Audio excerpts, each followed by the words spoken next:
రక్షకుడైన యేసుక్రీస్తు నామమున వందనం చెల్లిస్తున్న ప్రియులరా, ఈ భూమి మీద పుడుతున్న మనమంతా ఏదో ఒక వయసులో ఏదో ఒక సమయంలో మరణించక తప్పదు.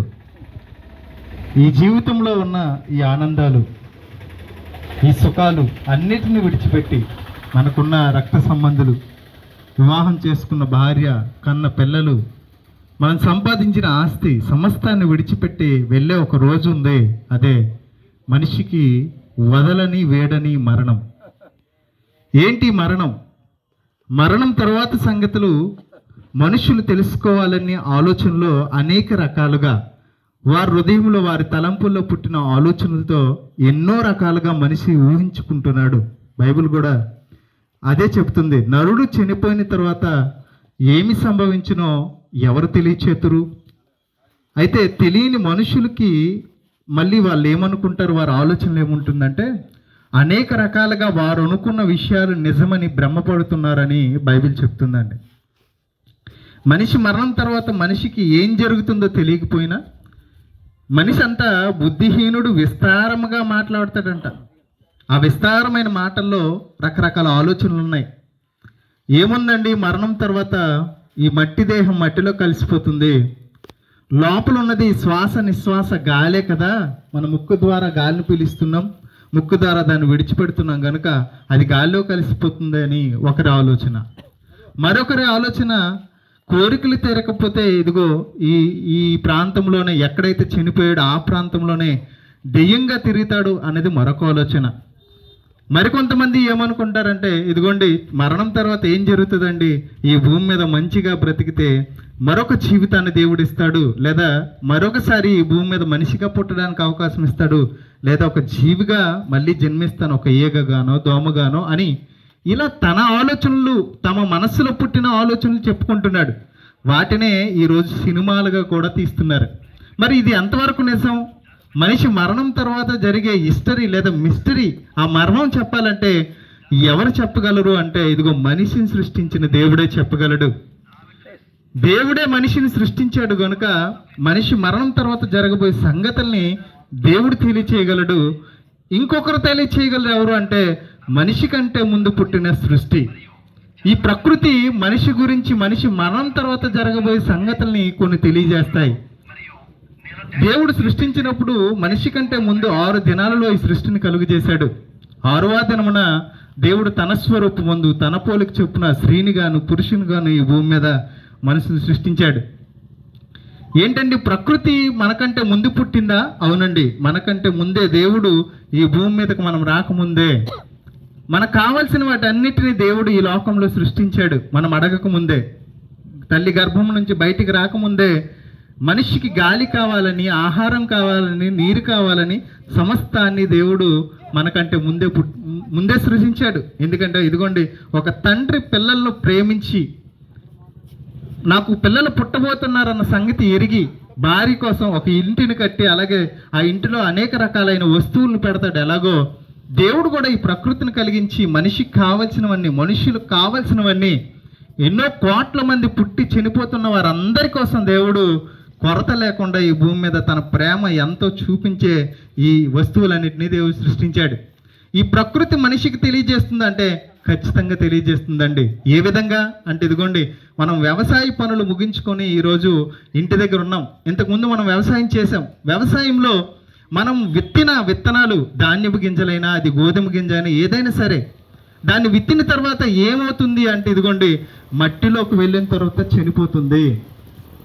మట్టిలో వెళ్ళి చనిపోకపోతే ఏం జరుగుతుంది అంటే దేవుడు ఒక మంచి మాట బైబిల్ గ్రంథంలో తెలియచేశాడు.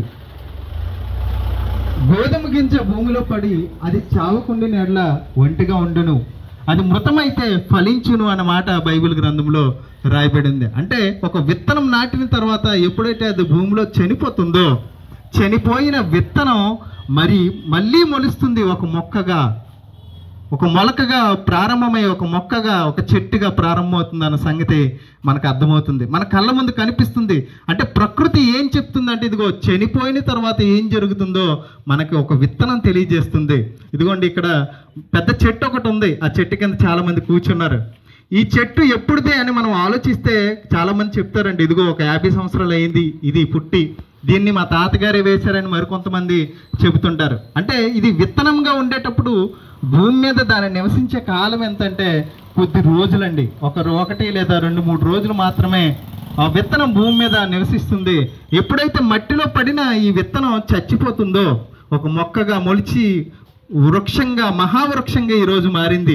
దీని ఆయుష్ ఎంత అంటే ఇదిగోండి 50-60 సంవత్సరాలు. కానీ భూమి మీద మట్టిలో పడే ముందు దాని కాలం ఎంత అంటే 2-3 రోజులు. అంటే ఒక విత్తనం ఒక ఆయుష్ లేదా దాని కాలం చాలా తక్కువ, ఆ చెట్టు యొక్క కాలం చాలా ఎక్కువ. అంటే దాని ద్వారా దేవుడు మనకేం తెలియజేస్తున్నాడంటే భూమి మీద మరణించిన మనం తిరిగి లేస్తాం, మరో బ్రతుకుంది, మనకి మరో జీవితం ఉంది.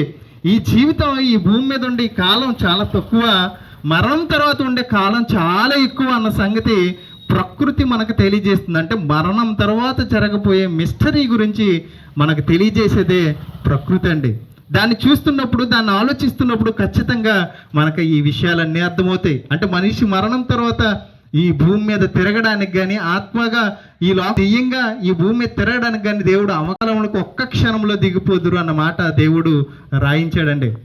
అంటే మనిషి మరణం తర్వాత ఏమవుతుందంటే ఇదిగోండి మట్టి దేహం మన్నైపోతుంది, నీవు మన్నే కనుక మన్నైపోదు. ఆత్మ ఏమవుతుందంటే ఇదిగోండి ఆత్మ ఈ లోకంలో నివసించదు, మరో లోకానికి వెళ్ళిపోతుంది, మరో జీవితాన్ని సంతరించుకుంటుంది అన్న సంగతి మనం చూస్తే, ప్రకృతిని చూస్తే మనకు అర్థమైపోతుంది.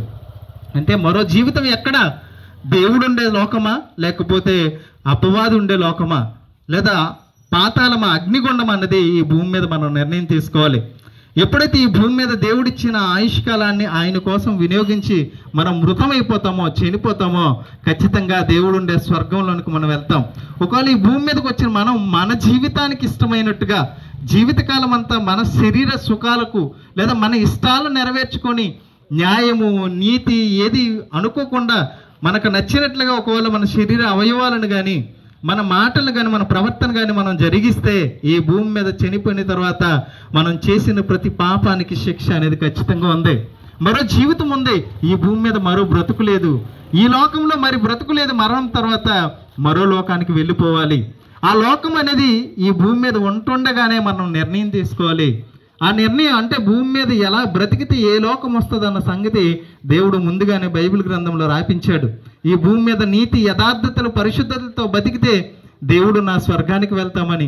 ఒకవేళ ఈ భూమి మీద ఉండి మన ఇష్టాలు నెరవేర్చుకుని బ్రతికితే, పాపంలో ఉండి చనిపోతే ఖచ్చితంగా నరకం, అగ్ని శిక్షకు మనం ఆహుతవుతాం.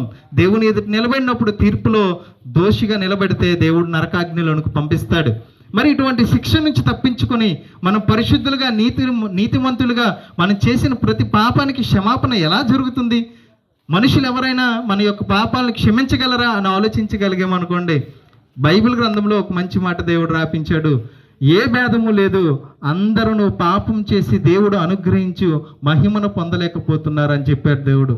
అంటే మనుషులుగా భూమి మీద పుట్టిన మనం బాల్యం మొదలుకొని వృద్ధాప్యం వరకు మనుషులు చేసే ప్రతి ఆలోచనలో ఏముంటుందంటే ఇదిగో చెడుతనం ఉంటుంది, పాపం ఉంటుంది. పాపం నేను చేయలేదాన్ని నీతివంతుడు ఒక్కడ కూడా భూమి మీద లేడు.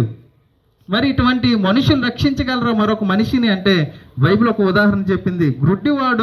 గుడ్డివాడికి త్రోవ చూపిన యెడల వారిద్దరూ గుంటలో పడుదురు. అంటే ఒక గుడ్డివాడికి త్రోవ చూపించాలంటే కన్నులు సరిగా ఉన్నవాడే, కనుదృష్టి బాగా ఉన్నవాడు మాత్రమే చూపించగలడు. మరి మనుషులమైన మనం, పాపం చేసిన మనం పరిశుద్ధులుగా మారాలన్నా, పరిశుద్ధమైన లోకానికి, దేవుడుండే లోకానికి వెళ్ళాలన్నా పరిశుద్ధుడైన దేవుడు వల్ల మాత్రమే సాధ్యం. ఆ దేవుడే యేసుక్రీస్తు ప్రభువు గారు పరలోకమును విడిచిపెట్టి ఈ భూమి మీదకి మానవ శరీర ఆకారం ధరించుకొని ఏ పాపం చేయకుండా పవిత్ర ప్రవర్తన కలిగి పరిశుద్ధుడిగా, నీతిమంతుడిగా ఈ భూమి మీద బ్రతికి మనుష్యులు చేసిన ప్రతి పాపం నిమిత్తం తన ప్రాణం పెట్టాడు, రక్తం కాచాడు, మరణించి సమాధి చేయబడి తిరిగి లేచాడు. ఆయన ద్వారా మాత్రమే, ఆ నీతిమంతుని ద్వారా మాత్రమే మనుష్యులకు పాప క్షమాపణ, ఆయన కాచిన రక్తం ద్వారానే మనుష్యులకు పవిత్ర ప్రవర్తన వస్తుంది అని బైబిల్ చెప్తుంది. ఇది ఎవరైతే విశ్వసిస్తారో, ఎవరైతే అంగీకరిస్తారో, ఎవరైతే నీతిమంతులుగా తమ జీవితాలను వాక్యం చేత కడుక్కుంటారో, మార్చుకుంటారో వారికి పరలోకం దక్కుతుంది. ఒకవేళ యేసుక్రీస్తును అంగీకరించకుండా ఈ భూమి మీద మనం చనిపోతే మనం చేసిన ప్రతి పాపానికి శిక్ష ఉంది, అదే నరకం. యుగ యుగాలు ఉండే ఆ అగ్ని ఆహుతికి మనం ఆహుతి కాకూడదంటే, ఆ లోకానికి మనం వెళ్ళకూడదంటే ఈ భూమి మీద మన ప్రవర్తన సరిగా కాపాడుకోవాలి. మనం చేసిన పాపాలు దేవుని ఎదుట ఒప్పుకోవాలి. ఆయన యందు విశ్వాసం ఉంచి నీతిగా బ్రతకాలి. అప్పుడు మాత్రమే స్వర్గానికి చేరుకుంటాం. అంటే మనిషి మరణం తర్వాత మరో బ్రతుకు ఉంది.